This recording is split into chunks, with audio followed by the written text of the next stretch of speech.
خواجہ آصف صاحب نے آج قومی اسمبلی میں ایک پوائنٹ آف ویو دیا، ذرا سنیں وہ کیا کہہ رہے ہیں۔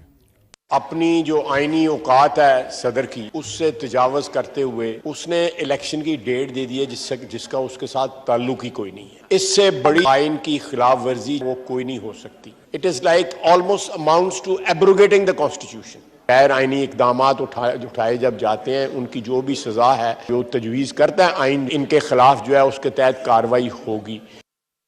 اچھا سلمان صاحب، اگر آپ نے خواجہ آصف صاحب کی بات سنی ہے تو وہ کہہ رہے ہیں صدر صاحب نے الیکشن کی ڈیٹ کا اعلان کر کے آئین ایبروگیٹ کیا ہے، ان کے خلاف آئین ایبروگیٹ کرنے کے الزام میں کارروائی ہوگی۔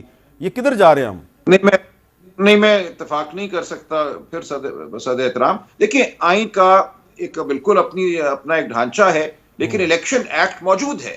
اب جو حافظ صاحب نے تعبیر کی وہ دلچسپ ہے کہ جنرل الیکشن کوئی اور چیز ہے، اور اسمبلی اگر تحلیل ہو جائے اور اس کے بعد اس کا الیکشن کرایا جائے اور صرف صوبائی اسمبلیوں کا الیکشن ہو تو وہ جنرل الیکشن نہیں ہے۔ اس حوالے سے کوئی نظیر ہمارے سامنے ہائی کورٹ، سپریم کورٹ کی نہیں ہے جو اس تعبیر کی تائید کرے۔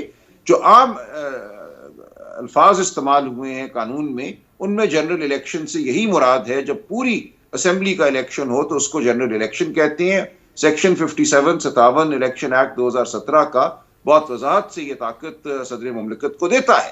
اب اگر کوئی سمجھتا ہے کہ یہ آئین کے برخلاف طاقت ہے، کیونکہ آئین میں صدر مملکت کو یہ طاقت صرف دی گئی ہے جب نیشنل اسمبلی کا الیکشن منعقد ہونا ہو، آئین کے آرٹیکل 48 کے تحت، 48 کے تحت، تو اس معاملے کو عدالت میں لے کے جانا ہوگا۔ اس سیکشن کو، سیکشن 57 کو عدالت سے کالعدم قرار دلوانا ہوگا۔ جب تک یہ سیکشن موجود ہے صدر مملکت کو اختیار ہے، بلکہ ان پہ واجب ہے کہ اس سیکشن کے تحت وہ عمل کریں۔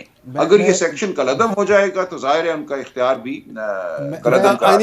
میں اس پہ ایک اور ایڈ کروں گا کہ جو سیکشن 57 ہے وہ الیکشن ایکٹ کے اندر ہے، لیکن جو اصل کانسٹیٹیوشن کا سیکشن ہے وہ آرٹیکل 105 آف دا کانسٹیٹیوشن ہے، جس کے اندر یہ ہے کہ اگر اسمبلی جو ہے وہ 112 article on the advise of the chief minister ختم ہو جاتی ہے، جو کہ 18th امینڈمنٹ کے اندر آیا ہے کہ اگر آپ اس کو ڈیزالو نہیں کریں گے تو آٹومیٹکلی آئے گا، تو اس کے اندر یہ ہے کہ ڈیٹ دینے کا اختیار جو ہے وہ گورنر کا ہے، اس کو ایگزیکیوٹ کرنے کا ہے۔ لیکن گورنر صاحب اپنا اختیار نہیں استعمال کر رہے ہیں۔ اب جو گورنر نہیں کر رہے وہ بالکل غلط کر رہے ہیں، اور یہ غلطی جو ہے یہ اپریل 2022 سے سٹارٹ ہوئی ہے کہ جب ڈپٹی اسپیکر نیشنل اسمبلی نے ایک ووٹ آف نو کانفیڈنس کو غلط طریقے سے روکا، سپریم کورٹ نے انٹروین کیا اور دوبارہ جو ہے ووٹ آف نو کانفیڈنس آئی، اور پریزیڈنٹ نے جو on the advise of the prime minister assembly کو ڈیزالو کیا تھا اس کو واپس لے کے آئے۔ پی ٹی آئی کا گورنر بھی غلط تھا اور نون لیگ کا گورنر بھی غلط، بالکل غلط ہے اس چیز کے اندر۔ اور پھر دوسرا دیکھیں کہ پچھلا جو گورنر ابھی تھے انہوں نے چیف منسٹر کو سسپینڈ کر دیا کہ آپ نے ووٹ آف نو کانفیڈنس نہیں لیا، وہ بھی غلط ہے۔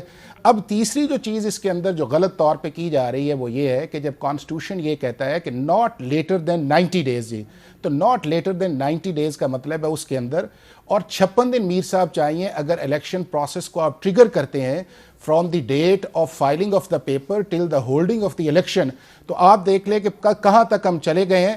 اور سپریم کورٹ میرا خیال ہے اس کو انٹرپریٹ بڑے اچھے طریقے